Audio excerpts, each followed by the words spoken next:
झल्लू कौवे की शादी बहुत ही अमीर कौवे से हुई थी। कौवे को दहेज में बहुत सारी जमीन और बगीचे मिले थे, इसीलिए कौवे को बहुत घमंड था। झल्लू जी, आप तो पूरा दिन ही सोते रहते हो। आपके इस आलस के कारण हमारे आधे से ज्यादा बगीचों के पेड़ सूख चुके हैं। अगर ऐसा ही चलता रहा तो एक दिन तुम फिर से कंगाल बन जाओगे। बात तो सही कह रही हो कौवी, लेकिन दाना चुनने के बाद मुझे तो बहुत नींद आती है। तो आप एक काम करो, बगीचे में ही जाकर सो जाया करो। कम से कम तुम्हें अपने बगीचे में देखकर पक्षी थोड़ा तो डरा करेंगे, वरना ये मीठू तो पूरा पूरा दिन ही अमरूद खाती रहती है। अच्छा ठीक है मेरी प्यारी पत्नी, मैं जाता हूँ, तुम अपना ध्यान रखना। झल्लू अपने बगीचे की ओर चला जाता है और बगीचे की रखवाली करने लगता है। उसी जंगल से कुछ दूरी पर एक चिड़िया का परिवार रहता था। उनके जंगल में सूखे के कारण कुछ भी खाने को नहीं बचा था। चिड़िया के बच्चे भी 2 दिनों से भूखे थे। बच्चों के पापा, अब हमें इस जंगल को छोड़ना पड़ेगा, वरना हम भूखे ही मर जाएंगे। नहीं नहीं, मैं ये जंगल छोड़ के नहीं जा सकता हूँ। ये मेरे पूर्वजों का जंगल है। तुम चिंता मत करो पत्नी, मैं दूसरे जंगल जाकर अपने बच्चों के लिए बहुत सारा खाना ले आऊँगा। 2 दिनों से आप यही कह रहे हो, लेकिन अभी तक एक दाना भी नहीं मिला आपको। गुस्सा मत होए पत्नी जी, आज तो मैं पक्का कुछ न कुछ लेकर आऊँगा। चिड़ा वहाँ से उड़ जाता है। चिड़ा दूसरे जंगल जाने ही वाला था कि तभी उसे कबूतर आवाज देता है। ओ गुड्डू चिड़े, कहाँ जा रहे हो तुम? क्या बताऊं कबूतर, अब तुम्हें तो पता ही है हमारे जंगल में तो कुछ भी खाने को नहीं बचा, इसलिए मैं खाने की खोज में दूसरे जंगल जा रहा था। तुम्हारे पास भी तो कुछ खाने को नहीं होगा ना कबूतर, तो चलो तुम भी मेरे साथ चलो। कबूतर और चिड़ा दोनों लोग खाने की खोज में उड़ने लगते हैं। मैं सुबह से रखवाली कर रहा हूँ, अभी तक तो कोई भी पक्षी नहीं दिखा। मेरे तो पेट में चूहे कूदने लगे हैं। मैं जाकर कुछ खा के आता हूँ, थोड़ी देर बाद मैं वापस आ जाऊँगा। कौवा खाने के लिए चला जाता है। अरे वाह, देखो तो कितना बड़ा बगीचा है और कितने सारे फल हैं यहाँ। अच्छा हुआ चिड़े जो तुम मुझे अपने साथ ले आए, हमें तो 1 महीने का खाना ही मिल गया। इतना बड़ा बगीचा है लेकिन कोई भी पक्षी यहाँ पहरा ही नहीं दे रहा, कुछ तो गड़बड़ है कबूतर। कोई गड़बड़ नहीं है चिड़े, दोपहर में तो सारे पहरे देने वाले पक्षी खाना खाने अपने घर चले जाते हैं। उनके आने से पहले हमें जल्दी जल्दी फल तोड़ कर लाना होगा। कबूतर और चिड़ा बहुत सारे फलों को तोड़ लेते हैं। पत्नी जी, बहुत भूख लगी है, मुझे कुछ खाने को दे दो प्लीज। आप यहाँ हैं तो हमारे बगीचे में कौन है? वहाँ तो कोई नहीं है, मुझे बहुत भूख लगी थी इसलिए मैं खाना खाने के लिए आ गया। मैं तुरंत यहाँ से खाकर चला जाऊँगा, आप गुस्सा ना होइए प्यारी पत्नी जी। इधर कबूतर और चिड़े ने भी पेट भरकर फल खा लिए थे और घर ले जाने के लिए भी बहुत सारे फलों को तोड़ लिया था। तुमने तो बढ़िया जंगल ढूंढ लिया है चिड़े, अब हम रोज यहीं से फल ले जाया करेंगे। नहीं कबूतर, हम 3 दिन में सिर्फ एक बार ही इस जंगल आया करेंगे। अगर हमने रोज रोज इतने सारे फल तोड़े तो यहाँ के मालिक को पता चल जाएगा। अब चलो कबूतर, इससे पहले कि कोई आ जाए। दोनों पक्षी अपने जंगल की ओर उड़ जाते हैं। ठीक है कौवी जी, मैं अपने बगीचे में जाता हूँ, आप अपना ध्यान रखना। कौवा अपने बगीचे में आ जाता है। उसे कुछ भी पता नहीं चलता क्योंकि चिड़े और कबूतर ने हर पेड़ से केवल 2 ही फल तोड़े थे। ए लो पत्नी जी, अब बैठकर खाओ ये फल और बच्चों को भी खिलाओ। इतने सारे फल आप कहाँ से लाए हो चिड़े जी? कहीं आपने किसी के बगीचे में चोरी तो नहीं की? अरे नहीं पत्नी जी, यहाँ से कुछ दूर एक जंगल में बहुत सारे फलों के पेड़ थे, मैं और कबूतर वहीं से ये फल तोड़ कर लाए हैं। चिड़ा अपनी पत्नी से झूठ बोल देता है और सभी लोग चिड़े के झूठ से अनजान फलों को खाने लगते हैं। कुछ दिनों तक ऐसे ही चलता रहता है। कबूतर और चिड़े को अब बहुत लालच आ गया था। वो लोग कौवे के बगीचे से फलों को लाते और अपने जंगल में महंगे दाम पर पक्षियों को फल बेचते। तुम्हारी वजह से चिड़े मेरी तो बहुत कमाई होने लगी है। हाँ, लेकिन अब हमें थोड़ा सतर्क रहना होगा। अब तक तो शायद उस बगीचे के मालिक को हम पे शक हो गया होगा। एक दिन कौवी दोपहर में खाना लेकर कौवे के पास जाती है। कौवा तो मस्त आराम से सो रहा था। कौवी को कुछ गड़बड़ लगती है। वो ऊपर उड़कर सारे पेड़ों को देखने लगती है। कबूतर और चिड़े ने पेड़ के ऊपर के सारे फलों को तोड़ लिया था। कौवी सब समझ जाती है कि कोई उनके बगीचों से फल की चोरी कर रहा है। कौवी झल्लू के पास जाती है। अरे अब तो उठ जाओ पति जी, तुमने तो बड़ी अच्छी रखवाली कर ली। तुम्हारी ही नाक के नीचे से हमारे फलों को कोई चुरा रहा है और तुम यहाँ पर पड़े पड़े सो रहे हो। ये तुम क्या कह रही हो कौवी? कौवी तो बहुत गुस्सा थी। वो कौवे की एक नहीं सुनती और अपने पति को खूब खरी खोटी सुनाती है और वहाँ से चली जाती है। कौवा अपनी इतनी इंसल्ट सुनकर गुस्से में लाल हो जाता है। आने दो इन चोरों को, मैं भी देखता हूँ कि अब उन्हें मुझसे कौन बचाएगा। कौवा तोते की दुकान पर जाता है और एक बंदूक खरीद कर ले आता है। आज तो उन चोरों को मैं मार कर ही रहूँगा। अब देखता हूँ कि कौन उन्हें झल्लू कौवे से बचा पाता है। रात हो जाती है। कबूतर और चिड़ा चोरी करने के लिए बगीचे की ओर उड़ जाते हैं। तभी तोती चिड़िया के घर पर आती है। सुनो चिड़िया, आज मेरे पति की दुकान पर एक कौवा आया था। वो बहुत गुस्से में था क्योंकि कुछ अनजान पक्षी उसके बगीचे से फलों की चोरी कर रहे थे। इसलिए वो उनको मारने के लिए मेरे पति से बंदूक खरीद कर ले गए हैं। चिड़िया तुरंत समझ जाती है कि उसका पति इतने दिनों से उससे झूठ बोल रहा था। तोती, तुम मेरे बच्चों का ध्यान रखना, मैं बस थोड़ी ही देर में आ जाऊंगी। चिड़िया तुरंत चिड़े को बचाने के लिए उड़ जाती है। देर रात हो चुकी थी। कौवा झाड़ी के पीछे छुपा हुआ था। चिड़ा और कबूतर रोज की तरह चोरी करने लगते हैं। कौवा तो उन पर बहुत ही चिड़ा हुआ था। वो तुरंत निशाना चिड़े के ऊपर लगाता है। बंदूक की आवाज दूर दूर तक गूंज उठती है। चिड़िया तो पूरी घबरा जाती है। मैं कहाँ जाऊँ? उड़ उड़ करके मैं थक चुकी हूँ। हे भगवान, मेरे पति की रक्षा करना, ये गोली कहीं उन्हें न लगी हो। कौवा का निशाना सीधे चिड़े के सर पर लगता है, इसलिए चिड़ा तुरंत वहीं पर मर जाता है। जैसे तैसे कबूतर छुपते हुए चिड़े की लाश को अपनी पीठ पर रखकर जंगल में पहुंच जाता है। चिड़िया एक पेड़ के पास बैठी रो रही थी। कबूतर चिड़िया के पास जाता है और उसके सामने उसके पति की लाश रख देता है। मुझे माफ कर दीजिए चिड़िया भाभी, मैं चिड़े को बचा नहीं पाया। आपने ये गलत काम क्यों किया पति जी? मैंने आपको कितनी बार कहा था कि हमें जंगल छोड़कर दूसरे जंगल चला जाना चाहिए, लेकिन आपने तो मेरी एक नहीं सुनी और अपने लालच के आगे अपनी जान से हाथ धो बैठे। चिड़िया बेचारी अपने पति की लाश के सामने बैठी रोती रहती है।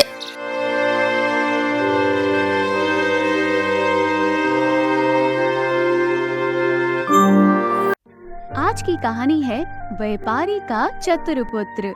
एक नगर में एक व्यापारी रहता था। उसका एक पुत्र था। व्यापारी के जीवित रहते तो व्यापार में अच्छी प्रगति हुई, किंतु उसके मृत्यु के बाद व्यापार में घाटा होता गया। नौबत यहाँ तक आ गई कि व्यापारी की सारी संपत्ति समाप्त हो गई। तब व्यापारी के पुत्र ने परदेश जाकर व्यापार करने का निर्णय लिया। संपत्ति के नाम पर उसके पास मात्र 20 किलो का एक तराजू था। उसने वे तराजू नगर के एक साहूकार के पास धरोहर स्वरूप रख दिया। फिर वह परदेश चला गया। परदेश में कुछ वर्षों तक व्यापार कर ढेर सारा धन अर्जित कर वह अपने नगर लौट आया। वापस लौटकर वह अपना तराजू लेने साहूकार के पास पहुंचा और उसने अपना तराजू मांगा। साहूकार बेईमान था, वह तराजू लौटाना नहीं चाहता था। चालाकी दिखाते हुए वह बोला, अरे उस तराजू को तो चूहे खा गए, अब मैं तुम्हें कहाँ से वो लौटाऊं?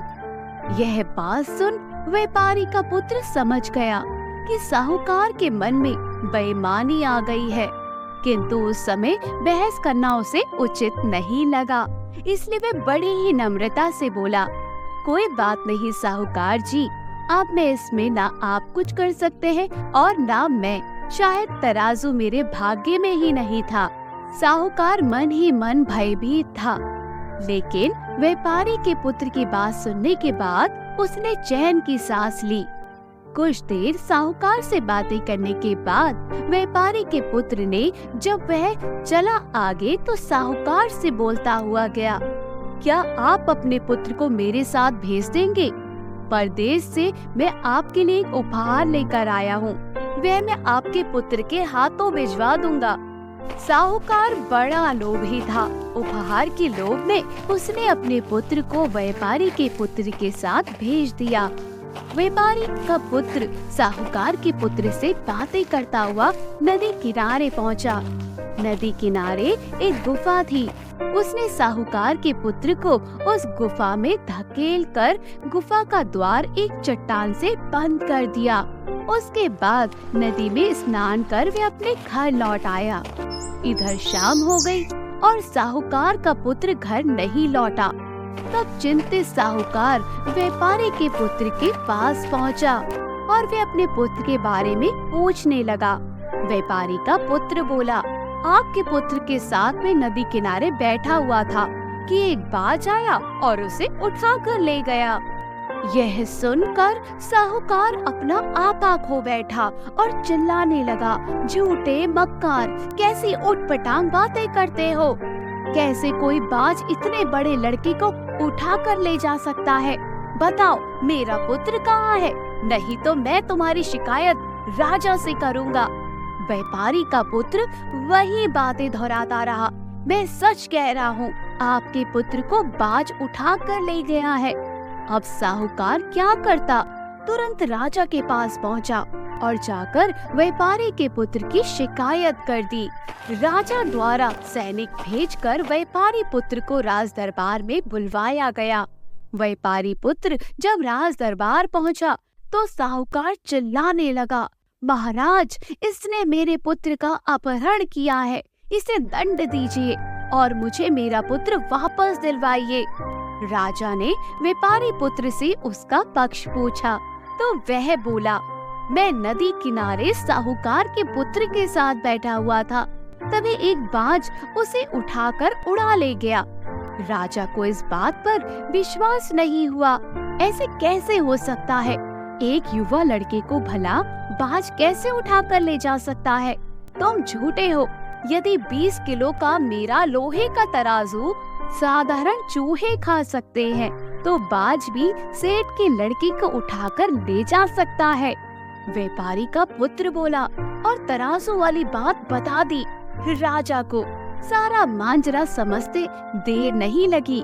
उसने साहूकार को फौरन व्यापारी का पुत्र का तराजू वापस करने का आदेश दिया। साहूकार ने तराजू वापस कर दिया। तब व्यापारी के पुत्र ने भी साहूकार के पुत्र को गुफा से बाहर निकालकर भेज दिया। तो कहानी यहीं खत्म हुई। कहानी की सीख हमें यही सिखाती है, जब सीधी उंगली से घी नहीं निकलता तो टेढ़ी उंगली करनी ही पड़ती है। कहानी कैसी लगी हमें कमेंट बॉक्स में जरूर बताना और हमारे इस प्यारे से चैनल को सब्सक्राइब करना। पारुल 10 साल की एक बहुत ही मासूम लड़की थी। उसके सिर पर बाल नहीं उगते थे, इस कारण वो गंजी थी। आस पड़ोस, रिश्तेदार और स्कूल में सब पारुल को गंजी या फिर टकली कहकर बुलाते थे। कभी कभी इस बात से पारुल बहुत दुखी हो जाती थी। ये देख पूजा, मेरी मम्मी मेरे लिए कल मार्केट से न्यू हेयर पिन लेकर आई है। अरे शीतल, ये हेयर पिन तो बहुत सुंदर है, मुझे ऐसी पिन्स मंगवा देगी? हाँ हाँ, क्यों नहीं। अरे संभाल कर, देखा जमीन पर गिरा दी। ओ गंजी, इधर आ। हाँ आती हूँ। ये हेयर पिन्स उठा कर दे। Thank you. अच्छा, तुझे चाहिए तो तेरे लिए भी एक सेट मंगवा दूंगी। नहीं, मुझे नहीं चाहिए। तू भी पागल है शीतल, ये गंजी अपने सिर पर हेयर पिन्स कैसे लगाएगी? ये तो गंजी है, गंजी। अरे मैं तो भूल ही गई थी, ये तो गंजी खोपड़ी है। तभी वहाँ क्लास टीचर आ जाती है और सब बच्चे खड़े हो जाते हैं। गुड मॉर्निंग बच्चों, आज आप सबके लिए एक बहुत अच्छी न्यूज है। हमारे स्कूल में एक बहुत बड़े लेवल का फैशन शो होने जा रहा है, इसलिए आप सब भी उसकी तैयारी शुरू कर लें। वाह, फैशन शो! फिर तो मैं ही सबसे सुंदर दिखूंगी। यार शीतल, तू तो बहुत घमंडी है, हम भी तो सुंदर लग सकते हैं। तू अपने बारे में क्यों सोचती है? ये बात तेरी अच्छी नहीं है। अरे नहीं नहीं, मेरा वो मतलब नहीं था। तुम सब भी सुंदर बन जाना। पर मैं एक रिच फैमिली से बिलोंग करती हूँ, तो मेरे मॉम डैड तो मेरे लिए महंगी ड्रेस खरीद ही देंगे। तेरे मम्मी पापा तो जॉब करते हैं ना, तो तेरे लिए इतनी महंगी ड्रेस नहीं खरीद पाएंगे। और मेरे तो बाल भी कितने लंबे और सुंदर हैं। मैं तो अपने बालों में पार्लर से कोई भी अच्छा सा स्टाइल बनवा सकती हूँ। तुम लोगों के बाल भी बहुत छोटे छोटे हैं, बिल्कुल उस गंजी पारुल की तरह।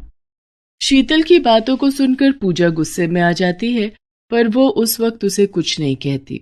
पारुल रोती हुई घर जाती है। पता नहीं कैसे स्कूल में मेरी बच्ची का एडमिशन करवा दिया। सारे बच्चे इसका मजाक उड़ाते हैं, कब तक सहन करेगी? बड़ी मुश्किल से तो ये स्कूल मिला है, हमारे बजट में भी है। और फिर बच्चे हैं, बच्चों की तो आदत ही होती है एक दूसरे का मजाक उड़ाने की। पारुल बिटिया, हमें कभी भी किसी की बात का बुरा नहीं मानना चाहिए। अगर हम ऐसे ही हर किसी की बात का बुरा मानने लगे तो जीवन काटना बहुत मुश्किल हो जाएगा बच्चे। अगले दिन पारुल स्कूल के लिए निकली, पर आज वो जिस रास्ते से जाती थी उस रास्ते से ना जाकर दूसरे रास्ते से स्कूल की तरफ चली जाती है। पर वो मन ही मन सोच में थी, पता नहीं स्कूल जाने का बिल्कुल भी मन नहीं हो रहा। मेरे साथ ऐसा क्यों हुआ? मेरे सिर पर बाल क्यों नहीं है? अगर मेरे सिर पर भी बाल होते तो मैं कितनी सुंदर लग, फिर मेरा भी कोई मजाक नहीं उड़ाता। तभी पारुल को किसी के बुलाने की आवाज आती है। कोई बचाओ, मैं इस गड्ढे में गिर गई हूँ, मेरी मदद करो। अरे आप कौन हो? रुको, मैं आपको बाहर निकालती हूँ। इन्हें बचाने के लिए तो मुझे रस्सी की जरूरत पड़ेगी। अब क्या करूँ? वो एक रस्सी पड़ी हुई दिखाई दे रही है। किसी तरह पारुल उस रस्सी की सहायता से एक औरत को गड्ढे से बाहर निकालती है। तुम्हारा बहुत बहुत शुक्रिया बहादुर लड़की, तुमने मुझे गड्ढे से निकालकर मेरी जान बचाई। कोई बात नहीं, आप मुसीबत में थी और मेरी मम्मी कहती है कि मुसीबत में हमें सबकी सहायता करनी चाहिए। पर आप इस गड्ढे में कैसे गिरी? मेरा नाम सोफिया है, मैं एक जादूगरनी हूँ। मैं कल रात जब अपने घर वापस जा रही थी तो रात के अंधेरे में मुझे ये गड्ढा दिखाई नहीं दिया और मैं इस गड्ढे में गिर गई। अगर आप जादूगरनी हो तो आप इस गड्ढे से बाहर क्यों नहीं आ सके? क्योंकि मेरा जादू सिर्फ दूसरों पर काम करता है, मैं अपने ऊपर अपने जादू का उपयोग नहीं कर सकती। तुमने मेरी सहायता की है, बताओ मैं तुम्हारी क्या मदद कर सकती हूँ? तुम्हें अगर मुझसे कुछ चाहिए तो मैं जादू से तुम्हें वो दे सकती हूँ। क्या आप जादू से कुछ भी दे सकती हो? हाँ बिल्कुल, तुम मुझसे जो भी मांगोगी और मेरे बस में होगा तो मैं अवश्य दूंगी। क्या आप मेरे सिर पर बाल उगा सकते हो? सब मुझे गंजी कहकर बहुत चिढ़ाते हैं। मेरे स्कूल में फैशन शो होने वाला है। बस इतनी सी बात, अभी लो। जादूगरनी छड़ी घुमाए, सिर पर लंबे बाल आ जाए। और देखते ही देखते पारुल के सिर पर लंबे और सुंदर बाल आ जाते हैं। अब वो गंजी नहीं थी। पारुल, तुम्हारे सिर पर असली बाल है, ये बात किसी को मत बताना। जब समय आएगा तो सबको खुद पता चल जाएगा। अभी तुम सबसे यही कहना कि तुमने बालों के लिए एक विग खरीदा है। अब तुम स्कूल जाओ और कभी भी मेरी जरूरत हो तो 3 बार मुझे आवाज लगाना, मैं तुम्हारे सामने आ जाऊंगी। थैंक यू जादूगरनी आंटी, आप बहुत अच्छी हो। पारुल के सिर पर बाल आ जाते हैं और वो बहुत खुश होती है। उसके बाद वो स्कूल जाती है और सबको यही कहती है कि उसने बालों में विग लगवाई है। इस पर सब बच्चे हंसने लगते हैं। विग लगाने से क्या होता है तो तू अभी भी गंजी ही ना। पारुल शीतल की बात का बुरा नहीं मानती। पारुल घर जाकर अपने मम्मी पापा को सारी सच्चाई बता देती है। कुछ दिन बाद फैशन शो था और वो बहुत सुंदर तैयार होकर फैशन शो के लिए स्कूल जाती है। शीतल ने भी महंगी ड्रेस और महंगा हेयर स्टाइल करवाया था। पूजा के मन में शीतल के लिए नफरत थी। पूजा उससे अपने अपमान का बदला लेना चाहती थी। शीतल बहुत घमंड करती है ना अपने बालों पर। आज मैं उसके बालों में ये गोंद चिपकाकर उसके सारे बाल खराब कर दूंगी ताकि वो फैशन शो में भाग ही न ले पाए। शीतल, तेरे बाल तो बहुत सुंदर लग रहे हैं, पर बालों में जो ऊपर पिन लगी हुई है ना, मैं उसको ठीक कर दूं? लग रहा है वो नीचे गिरने वाली है। कहाँ गिर रही है, जरा ठीक से लगा दे। पूजा जानबूझकर अपने हाथों में पकड़ी हुई गोंद की डिब्बी शीतल के बालों में गिरा देती है। ओह सॉरी शीतल, मेरे हाथ में तो गोंद की शीशी थी, तुम्हारे सारे बालों में गिर गई है। मुझसे गलती हो गई, मैंने ये जानबूझकर नहीं किया। पूजा, थोड़ी देर में फैशन शो स्टार्ट होने वाला है, तुमने मेरे सारे बाल खराब कर दिए। मेरे सारे बाल चिपक गए हैं, देखो मैं कितनी गंदी लग रही हूँ, अब मैं क्या करूंगी। शीतल रोने लगती है। सब बच्चे फैशन शो के लिए नीचे हॉल में पहुंच जाते हैं। शीतल क्लास में बिल्कुल अकेली बैठी थी। तभी पारुल वहां आ जाती है। उसे सारी बात पता चलती है। तुम चिंता मत करो, मैं अभी जादूगरनी आंटी को बुलाती हूँ, वो तुम्हारे बाल बिल्कुल ठीक कर देंगी। पारुल जादूगरनी को आवाज लगाती है और वो वहां आ जाती है। पारुल, शीतल ने तो हमेशा तुम्हारा मजाक उड़ाया है, फिर भी तुम इसकी मदद करना चाहती हो, पर इसके लिए एक शर्त है। अगर मैं शीतल के बाल ठीक करूंगी तो बदले में तुम्हें फिर से गंजा होना पड़ेगा। जादूगरनी आंटी, कोई बात नहीं, आप मुझे फिर से गंजा कर दो, पर मेरी दोस्त के बाल ठीक कर दो। शीतल पारुल की सारी बातें सुन रही थी। इसका मतलब पारुल के बाल असली हैं? इसने विग नहीं पहना? मैंने पारुल से कितनी नफरत की, उसका कितना मजाक उड़ाया, पर ये मेरे लिए फिर से गंजी होने को तैयार है। सचमुच मैं कितनी बुरी हूँ। पारुल कितनी अच्छी है। जादूगरनी आंटी, आप ऐसा कुछ मत करना, आप पारुल को फिर से गंजा मत करो। मैं फैशन शो में हिस्सा नहीं लूंगी, आप मेरे बाल ऐसे ही रहने दो। चिंता मत करो शीतल, मैं तो पारुल की परीक्षा ले रही थी, मैं ऐसा कुछ नहीं करूंगी। मैं तुम्हें सीख देना चाहती थी, कभी भी किसी से ईर्ष्या मत करना। ईर्ष्या करना बुरी बात है। पारुल, तुम सचमुच बहुत संस्कारी बच्ची हो। तुम्हारे माता पिता ने तुम्हें बहुत अच्छे संस्कार दिए हैं, इसलिए मैं तुम्हारे कहने पर शीतल के बाल ठीक कर देती हूँ। जादूगरनी शीतल के बाल ठीक कर देती है। मुझे माफ कर दो पारुल, मैंने हमेशा तुम्हारा मजाक उड़ाया। मेरी अपनी दोस्त पूजा मेरे साथ गलत कर गई। मैं सबको बताऊंगी कि तुम बहुत अच्छी हो। पारुल, अब मैं चलती हूँ। अब मैं कुछ समय के लिए यहाँ से दूर जा रही हूँ, इसलिए मेरा तुमसे मिलना नहीं हो पाएगा। मैं जब भी वापस आऊंगी तो तुमसे जरूर मिलूंगी। पारुल और शीतल दोनों मिलकर फैशन शो में हिस्सा लेती हैं। शीतल सबको पारुल के बारे में बताती है। शीतल ने पूजा से बात करना बंद कर दिया था, क्योंकि पूजा ने जानबूझकर बहुत बड़ी गलती की थी। उस दिन से पारुल और शीतल दोनों अच्छी दोस्त बन जाते हैं। पारुल ने हमेशा दूसरों की मदद की, और जो दूसरों की मदद करता है हमेशा उसके साथ अच्छा ही होता है। तो स्कूल स्टूडेंट्स उसका मजाक उड़ाते हुए कहती हैं, नेहा देख तो वो औरत कितनी मोटी है, इसको देखकर तो ऐसा लग रहा है जैसे कोई हाथी चला रहा हो। इसीलिए तुझे कहती हूँ, तू भी कम खाया कर, नहीं तो इसकी तरह बन जाएगी टुनटुन। अगर इस टुनटुन मोटी ने मेरे ऊपर अपना हाथ रख दिया तो मैं तो दब ही जाऊंगी। तभी वो मोटी औरत उनके पास आती है। वो दोनों घबरा जाती हैं। अरे ये मोटी अपने पास क्यों आ रही है, कहीं इसने हमारी बात तो नहीं सुन ली। तभी वो मोटी सी औरत, जिसका नाम भानुमति होता है, उनसे कहती है, बच्चों क्या तुम मुझे बता सकती हो प्रिंसिपल रूम कहाँ पर है? हाँ हाँ क्यों नहीं, वो आप तीसरे फ्लोर पर जाइए, वहीं आपको प्रिंसिपल रूम मिल जाएगा। लेकिन आपको सीढ़ियों से होकर जाना पड़ेगा। वो क्या है ना, स्कूल की लिफ्ट खराब है। ओह अच्छा चलो ठीक है, थैंक्स। भानुमति मैडम का भारी शरीर होने के कारण उन्हें सीढ़ियां चढ़ने में काफी परेशानी होती है। जब वो तीसरी मंजिल तक पहुंचती है तो उनकी सांस फूल चुकी होती है और उनका पूरा शरीर पसीने से तरबतर हो चुका होता है। ओ माँ, यहाँ तक आते आते तो नानी याद आ गई। लेकिन जब वो तीसरी मंजिल पर पहुंचती है तो उसे पता चलता है। अरे लेकिन आप यहाँ प्रिंसिपल रूम क्यों ढूंढ रही हैं? उनका ऑफिस तो ग्राउंड फ्लोर पर ही है। क्या ग्राउंड फ्लोर पर? इसका मतलब उन बच्चों ने मुझसे झूठ कहा। फिर भानुमति सीढ़ियों की ओर जाने लगती है तो वो चपरासी उसे आवाज देते हुए कहता है, ए मोटी, वहाँ से क्यों जा रही है? इस लिफ्ट से चल। इतना चलेगी तो कहीं तेरा 1-2 किलो वजन कम ना हो जाए। क्या लिफ्ट? इसका मतलब उन बच्चों ने मेरे साथ सच में मजाक किया। भानुमति प्रिंसिपल के पास जाती है जहां उसका इंटरव्यू होता है और उसका सिलेक्शन हो जाता है। अगले दिन से ही भानुमति मैडम उस स्कूल में पढ़ाने लगती है। जब वो क्लास में आती है तो रिचा और नेहा उन्हें देखकर हैरान रह जाती है। तभी भानुमति क्लास के बच्चों से कहती है, गुड मॉर्निंग स्टूडेंट्स, मैं आपकी नई क्लास टीचर हूँ और आज से मैं आपको पढ़ाऊंगी। तो ये टुनटुन हमारी नई टीचर है? ले, अब तो गए बेटा रिचा। अब ये मोटी अपनी कल की खुंदक अच्छे से हमसे निकालेगी। 3 मंजिल ऊपर भेजकर जो हमने इसका हाल बेहाल किया था ना, उसे ये भूली नहीं होगी। अरे तू घबरा मत रे, कुछ नहीं होगा ऐसा। लेकिन सचमुच में भानुमति ऐसा कुछ भी नहीं करती, बल्कि वो तो उन दोनों से बहुत ही प्यार से पेश आती है। दरअसल भानुमति का स्वभाव भी कुछ ऐसा था।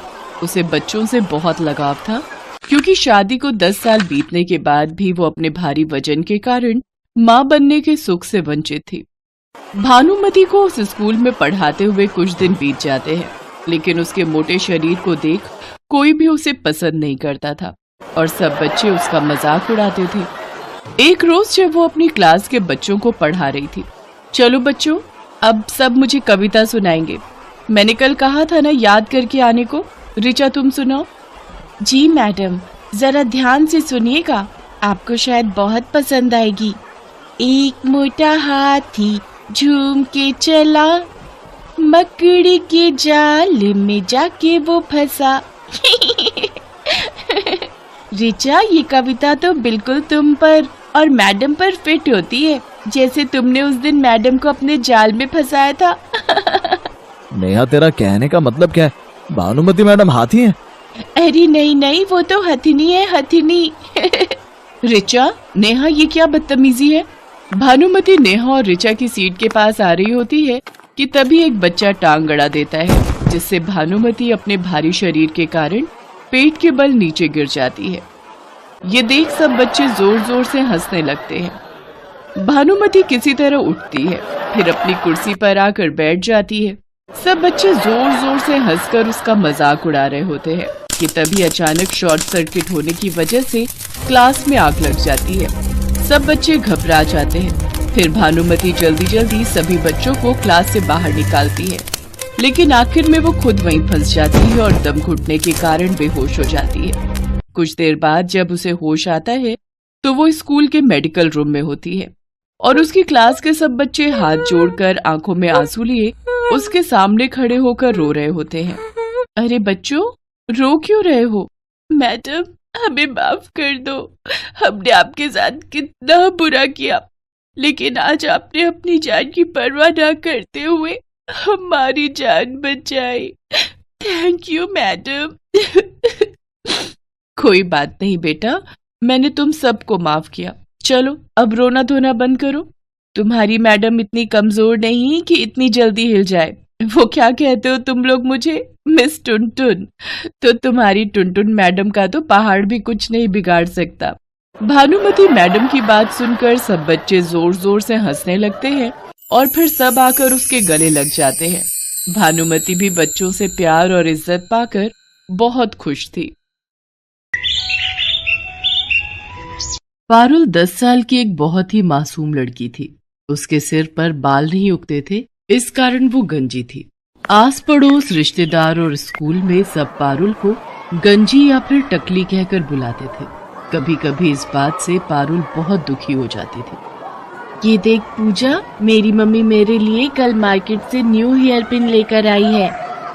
अरे शीतल, ये हेयर पिन तो बहुत सुंदर है, मुझे ऐसी पिन्स मंगवा देगी? हाँ हाँ, क्यों नहीं। अरे संभाल कर, देखा जमीन पर गिरा दी। ओ गंजी, इधर आ। हाँ आती हूँ। ये हेयर पिन्स उठा कर दे। Thank you. अच्छा, तुझे चाहिए तो तेरे लिए भी एक सेट मंगवा दूंगी। नहीं, मुझे नहीं चाहिए। तू भी पागल है शीतल, ये गंजी अपने सिर पर हेयर पिन्स कैसे लगाएगी? ये तो गंजी है, गंजी। अरे मैं तो भूल ही गई थी, ये तो गंजी खोपड़ी है। तभी वहाँ क्लास टीचर आ जाती है और सब बच्चे खड़े हो जाते हैं। गुड मॉर्निंग बच्चों, आज आप सबके लिए एक बहुत अच्छी न्यूज है। हमारे स्कूल में एक बहुत बड़े लेवल का फैशन शो होने जा रहा है, इसलिए आप सब भी उसकी तैयारी शुरू कर लें। वाह, फैशन शो! फिर तो मैं ही सबसे सुंदर दिखूंगी। यार शीतल, तू तो बहुत घमंडी है, हम भी तो सुंदर लग सकते हैं। तू अपने बारे में क्यों सोचती है? ये बात तेरी अच्छी नहीं है। अरे नहीं नहीं, मेरा वो मतलब नहीं था। तुम सब भी सुंदर बन जाना। पर मैं एक रिच फैमिली से बिलोंग करती हूँ, तो मेरे मॉम डैड तो मेरे लिए महंगी ड्रेस खरीद ही देंगे। तेरे मम्मी पापा तो जॉब करते हैं ना, तो तेरे लिए इतनी महंगी ड्रेस नहीं खरीद पाएंगे। और मेरे तो बाल भी कितने लंबे और सुंदर हैं। मैं तो अपने बालों में पार्लर से कोई भी अच्छा सा स्टाइल बनवा सकती हूँ। तुम लोगों के बाल भी बहुत छोटे छोटे हैं, बिल्कुल उस गंजी पारुल की तरह। शीतल की बातों को सुनकर पूजा गुस्से में आ जाती है, पर वो उस वक्त उसे कुछ नहीं कहती। पारुल रोती हुई घर जाती है। पता नहीं कैसे स्कूल में मेरी बच्ची का एडमिशन करवा दिया। सारे बच्चे इसका मजाक उड़ाते हैं, कब तक सहन करेगी? बड़ी मुश्किल से तो ये स्कूल मिला है, हमारे बजट में भी है। और फिर बच्चे हैं, बच्चों की तो आदत ही होती है एक दूसरे का मजाक उड़ाने की। पारुल बिटिया, हमें कभी भी किसी की बात का बुरा नहीं मानना चाहिए। अगर हम ऐसे ही हर किसी की बात का बुरा मानने लगे तो जीवन काटना बहुत मुश्किल हो जाएगा बच्चे।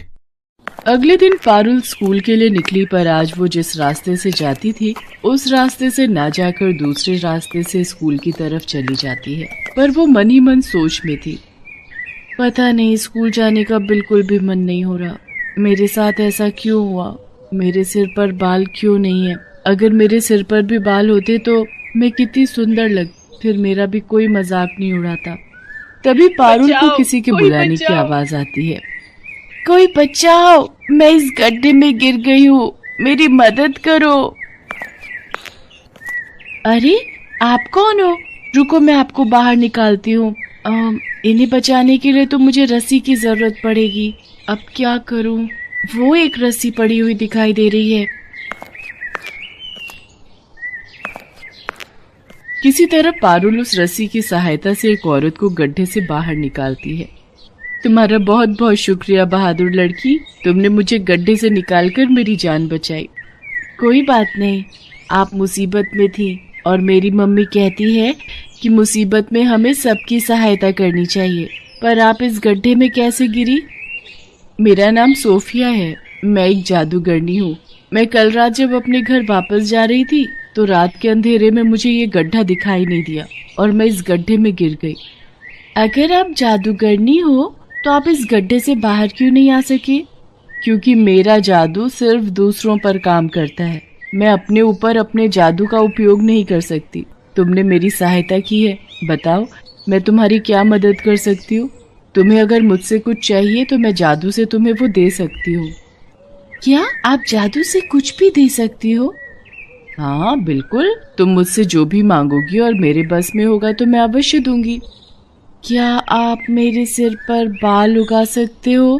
सब मुझे गंजी कहकर बहुत चिढ़ाते हैं। मेरे स्कूल में फैशन शो होने वाला है।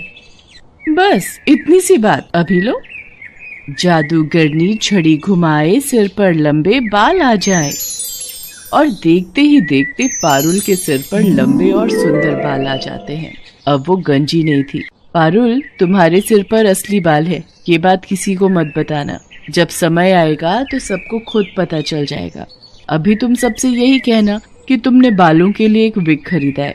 अब तुम स्कूल जाओ और कभी भी मेरी जरूरत हो तो 3 बार मुझे आवाज लगाना, मैं तुम्हारे सामने आ जाऊंगी। थैंक यू जादूगरनी आंटी, आप बहुत अच्छी हो। पारुल के सिर पर बाल आ जाते हैं और वो बहुत खुश होती है। उसके बाद वो स्कूल जाती है और सबको यही कहती है कि उसने बालों में विग लगवाई है। इस पर सब बच्चे हंसने लगते हैं। विग लगाने से क्या होता है तो तू अभी भी गंजी ही ना। पारुल शीतल की बात का बुरा नहीं मानती। पारुल घर जाकर अपने मम्मी पापा को सारी सच्चाई बता देती है। कुछ दिन बाद फैशन शो था और वो बहुत सुंदर तैयार होकर फैशन शो के लिए स्कूल जाती है। शीतल ने भी महंगी ड्रेस और महंगा हेयर स्टाइल करवाया था। पूजा के मन में शीतल के लिए नफरत थी। पूजा उससे अपने अपमान का बदला लेना चाहती थी।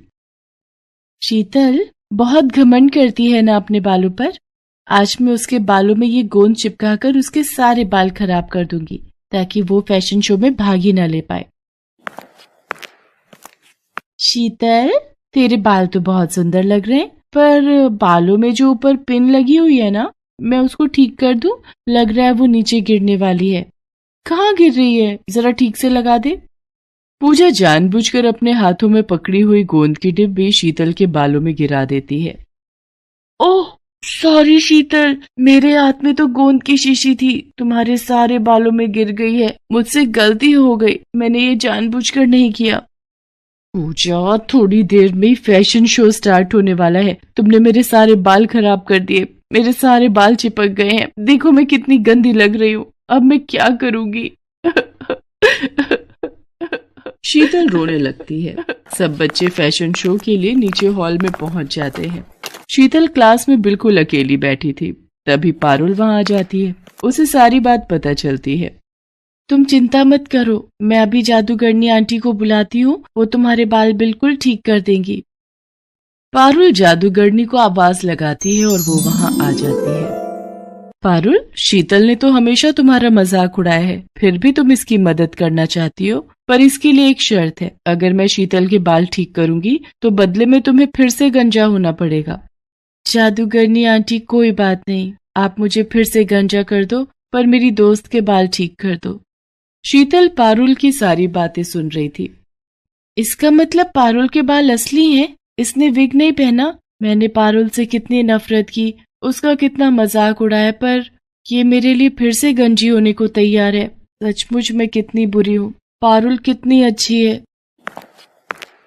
जादूगरनी आंटी, आप ऐसा कुछ मत करना, आप पारुल को फिर से गंजा मत करो। मैं फैशन शो में हिस्सा नहीं लूंगी, आप मेरे बाल ऐसे ही रहने दो। चिंता मत करो शीतल, मैं तो पारुल की परीक्षा ले रही थी, मैं ऐसा कुछ नहीं करूंगी। मैं तुम्हें सीख देना चाहती थी, कभी भी किसी से ईर्ष्या मत करना। ईर्ष्या करना बुरी बात है। पारुल, तुम सचमुच बहुत संस्कारी बच्ची हो। तुम्हारे माता पिता ने तुम्हें बहुत अच्छे संस्कार दिए हैं, इसलिए मैं तुम्हारे कहने पर शीतल के बाल ठीक कर देती हूँ। जादूगरनी शीतल के बाल ठीक कर देती है। मुझे माफ कर दो पारुल, मैंने हमेशा तुम्हारा मजाक उड़ाया। मेरी अपनी दोस्त पूजा मेरे साथ गलत कर गई। मैं सबको बताऊंगी कि तुम बहुत अच्छी हो। पारुल, अब मैं चलती हूँ। अब मैं कुछ समय के लिए यहाँ से दूर जा रही हूँ, इसलिए मेरा तुमसे मिलना नहीं हो पाएगा। मैं जब भी वापस आऊंगी तो तुमसे जरूर मिलूंगी। पारुल और शीतल दोनों मिलकर फैशन शो में हिस्सा लेती हैं। शीतल सबको पारुल के बारे में बताती है। शीतल ने पूजा से बात करना बंद कर दिया था, क्योंकि पूजा ने जानबूझकर बहुत बड़ी गलती की थी। उस दिन से पारुल और शीतल दोनों अच्छी दोस्त बन जाते हैं। पारुल ने हमेशा दूसरों की मदद की, और जो दूसरों की मदद करता है हमेशा उसके साथ अच्छा ही होता है।